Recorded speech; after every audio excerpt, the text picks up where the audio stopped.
उत्तर प्रदेश भर में सर्वाधिक चर्चित माने जाने वाली समाजवादी पार्टी के संस्थापक मुलायम सिंह यादव के गांव सैफई से प्रधान पद के लिए पहली दफा मतदान किया जा रहा है। प्रगतिशील समाजवादी पार्टी के मुखिया शिवपाल सिंह यादव ने सैफई में पंचायत चुनाव में डाला वोट डालने के बाद मीडिया से बात करते हुए शिवपाल सिंह ने कहा कि सैफई पंचायत चुनाव में इतिहास में पहली बार प्रधान पद पर वोट डाले जा रहे हैं, जो कि किन्हीं षड्यंत्रकारियों के द्वारा ऐसा हुआ है। जल्द ही इसका भी होगा पर्दाफाश। वहीं सपा प्रगतिशील समाजवादी पार्टी के सभी सदस्य जिला पंचायत की सभी 24 सीटों पर जीत कराएंगे।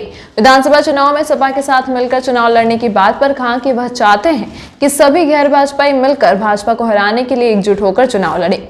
दलित जाति के आरक्षण होने के बाद एकमत होकर के नेताजी के करीबी बुजुर्ग रामफल वाल्मीकि को मुलायम परिवार ने प्रधान पद के लिए तय कर दिया था, लेकिन एक अन्य महिला वनिता के नामांकन कर देने से सैफई में निर्विरोध निर्वाचन की परंपरा पर ब्रेक लग गया। इसी कारण आज सुबह 7 बजे से सैफई के राजकीय बालिका इंटर कॉलेज में मतदान शुरू हो गया है। पूर्व सांसद मैनपुरी तेज प्रताप यादव मुलायम के भतीजे ने कहा कि सपा इटावा की सभी जिला पंचायत सदस्य की सभी सीट जीतने का काम करेगी।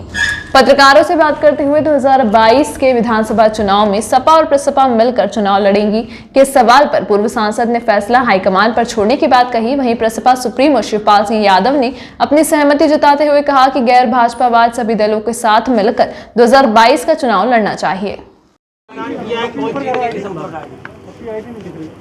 देखिए, चुनाव तो चल ही रहा है, खूब मतदान हो रहा है और हमारी तरफ से तो समर्थन दिया गया है, अंशुल यादव को समर्थन दिया है और सभी सीटों पर जब हम दोनों लोग मिल के चुनाव लड़ रहे हैं तो सभी सीटों पर चुनाव जीतेंगे।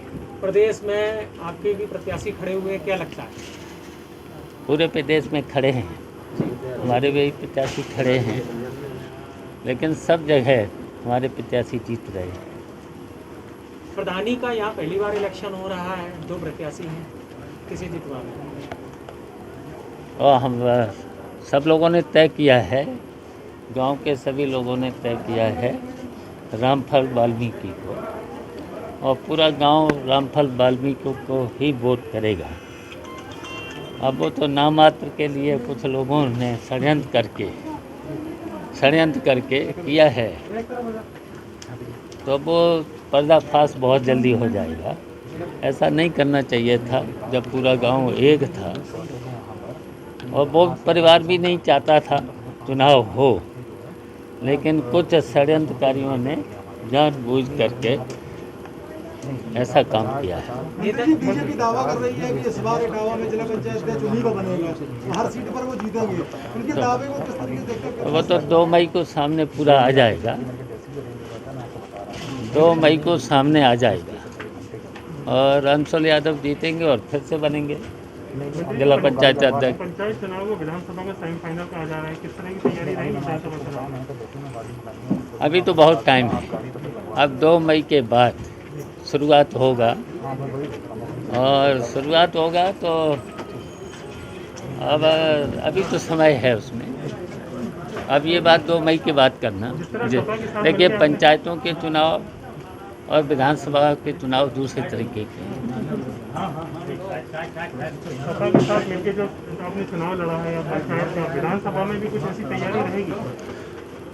देखिए, हम तो चाहते हैं सभी सेकुलर पार्टियां और समान विचारधारा की पार्टियां एक होकर के चुनाव लड़ें, जिससे भारतीय जनता पार्टी को हराने में कामयाबी मिले।